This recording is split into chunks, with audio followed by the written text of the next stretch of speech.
Hello बच्चों, class 12 mathematics probability chapter का next question देखने जा रहे हैं। आपके सामने 2 points are tossed once where first part है E tail appears on one coin, F one coin shows head. Second part में इवेंट ई है, no tail appears, F event है, नो हेड अपीयर्स। कैसे अप्रोच करेंगे ध्यान से देखना।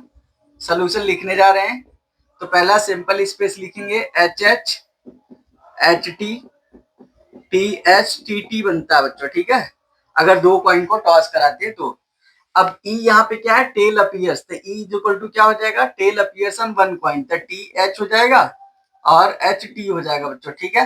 F event क्या है, वन कॉइन शोज हेड, मतलब इसमें भी टी एच और एच टी ही होगा।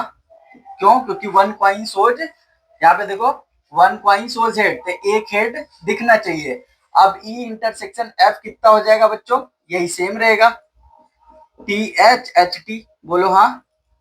अब यही पे लगे हाथ इधर निकाल देते हैं, प्रोबेबिलिटी ऑफ ई कितनी हो जाएगी बच्चों, 2/4 ना, 2/4 यानी 1/2। प्रोबेबिलिटी ऑफ एफ कितना हो जाएगा, ध्यान से देखो इधर आओ, प्रोबेबिलिटी ऑफ एफ कितना हो जाएगा, ये भी 2/4 यानी 1/2 डायरेक्ट लिखते हैं। यहाँ probability of E intersection F कितना हो जाएगा बच्चों, ये भी 1/2 हो जाएगा। अब आपको क्या निकालना है, probability of E given that f has already occurred, क्या लिख लेंगे, probability of e intersection f divided by probability of f, ठीक है।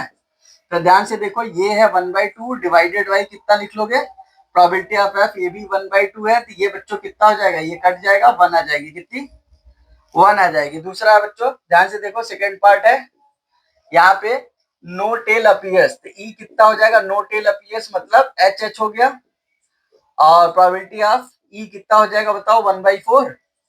और एफ क्या बच्चों, नो हेड अपीयर्स यानी टी टी, तो यहाँ पे क्या हो जाएगा, probability of F is equal to 1/4, ये भी हो जाएगा। और ई इंटरसेक्शन एफ कितना हो जाएगा बच्चों, 5, कुछ भी नहीं है, 5 है, तो probability of E intersection F कितना आ जाएगा, 0। तो आपको probability of E given that F has already occurred निकालने हैं, तो probability of E intersection F divided by probability of F करेंगे बच्चों, तो ये है 0 बाई कितना, 1/4, तो ये आ जाएगा बच्चों 0। इस तरीके से आपका आंसर हो जाएगा, ठीक है। नोट डाउन कर लो, तब तक के लिए बाय बाय।